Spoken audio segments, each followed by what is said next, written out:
Hey, vinyl community, Greg here, Vinyl Arms. I was watching YouTube the other night looking for some musical inspiration, and Chris at the Vinyl Orchard pops up. Now, I've been watching Chris's videos for ages. I think he's brilliant, really eloquent in how he presents himself, but also really knowledgeable in terms of his musical taste. And he was doing a video and it was called Hawkwind Favourite 5, and my ears pricked up. I thought, well, I'm going to watch that. Brilliant 10-minute video, well worth a watch. And I thought, well, that's kind of tickled my fancy. So I thought, Chris, I hope you don't mind, but I'm going to totally plagiarise your idea and jump on the bandwagon for a Hawkwind Favourite 5. So without further ado, I think we're talking just studio albums here. And probably rightly so for something like this. So I'm going to present to you a 5-to-1 of my favourite Hawkwind albums. So kicking off with number 5, this bad boy, Hawkwind Chronicle of the Black Sword. It's a wonderful album. I think the thing is with Hawkwind, they cover sort of prog rock, they cover psychedelic rock, space rock, and kind of everywhere in between, even a little bit punky in places, sometimes. But this one, this is really sort of in that space rock kind of camp. It's really, it's an excellent listen, quite sort of cosmic, quite otherworldly in the way that it's presented. It's basically it's inspired by some books, the Elric books. And so it's kind of the songs are centered around those novels.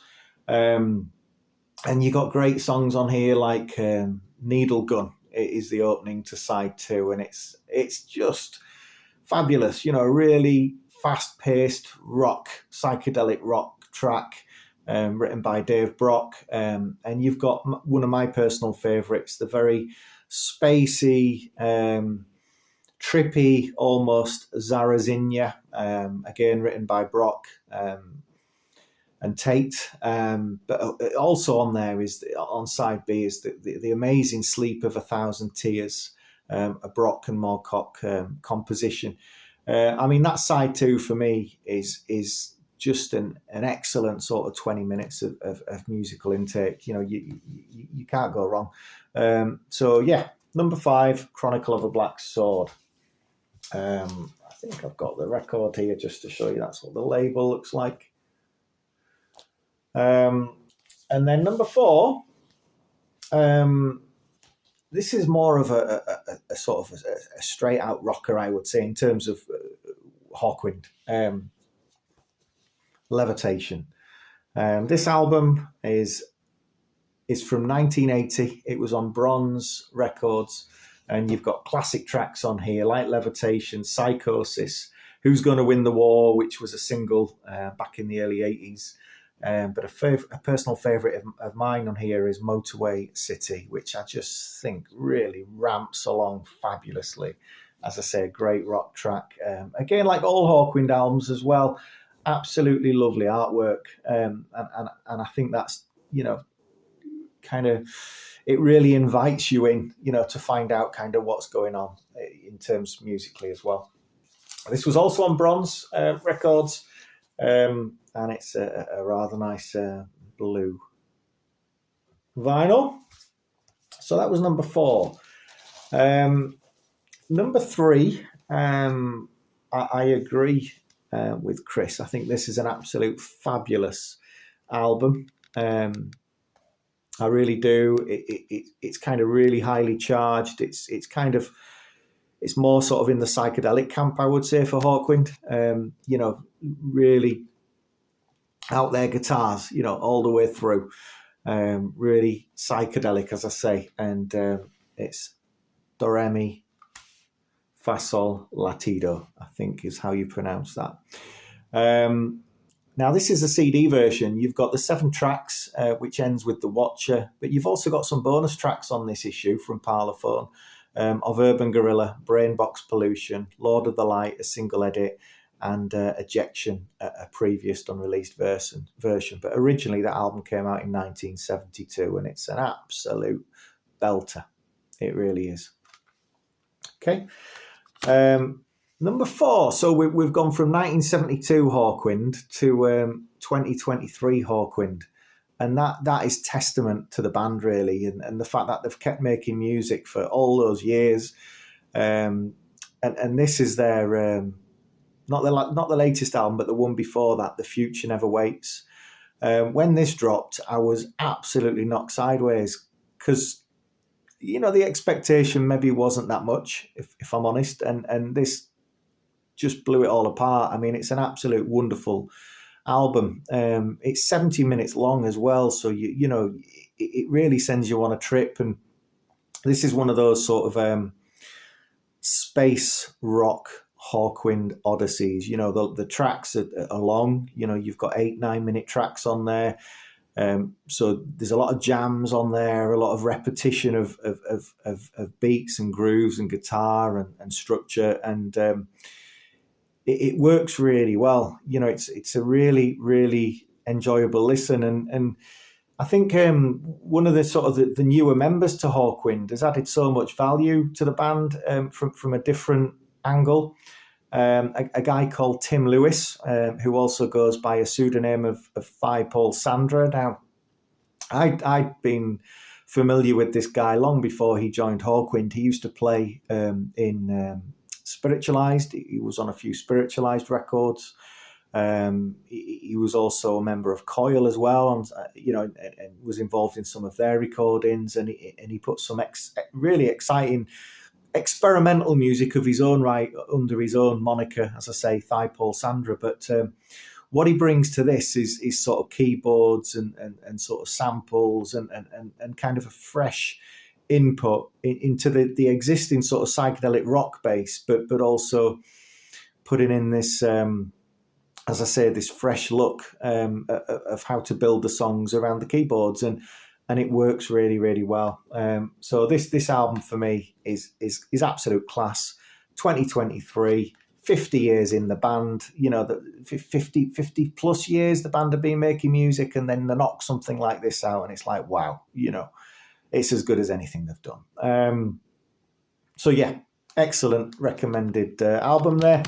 But number 1, and I've talked about this before on my Desert Island Discs, and I've not changed any opinion on this album. And what's really interesting watching Chris's video is he doesn't really get on with this. I think he finds it a bit of a muddle of an album, and that's the thing about Hawkwind, isn't it?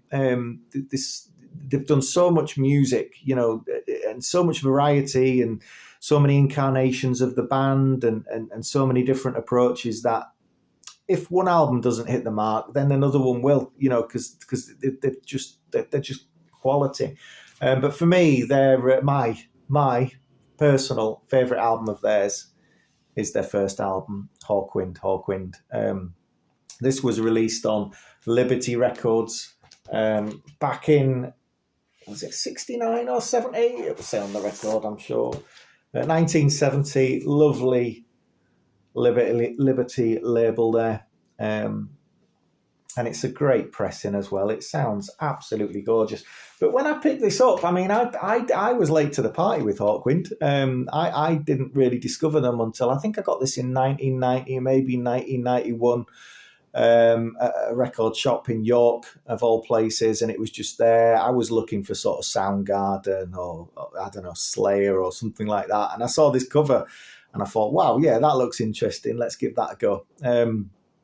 And so it was the cover that really drew me in, and I got it home and I listened to it, and I've listened to it again, and I've listened to it hundreds and hundreds of times since then, and it still sounds absolutely fabulous. So yeah, Hawkwind on Liberty, lovely gatefold if you get the vinyl, which is quite nice. Now, what Chris then went on to do is a top 5 songs, which is really difficult because they've done so many great songs. But I'm going to give it a go, just in the right spirit of things. So here we go. So kicking off at number 5, we're going to go back to the Levitation album.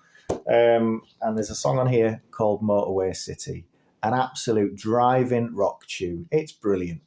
Give that a listen. Great place to start an introduction to Hawkwind if you're not familiar with their music. Now, what I'm now going to do is I'm going to drop back to Chronicles of the Black Sword, and there's a song on this album called, as I mentioned earlier, Zarazinya, and it's an absolute sort of spacey, trippy classic. It's wonderful. So that would be my number 4 pick. I've also got that on a 12-inch single. If you ever happen to come across the 12-inch single, grab it, because it sounds great on this album, but it sounds even better on the 12. Honestly, it does. So that's number 4. Number 3, I'm going to go to. This album, The Future That Never Waits, and there's a Brock written song on here, track number 5. It's quite epic. I think it's 7 minutes long, something like that. And it's called Rama the Prophecy. And honestly, his voice on that track, although be it a lot older, sounds just as charismatic, just as warm, just as interesting as his voice ever has done.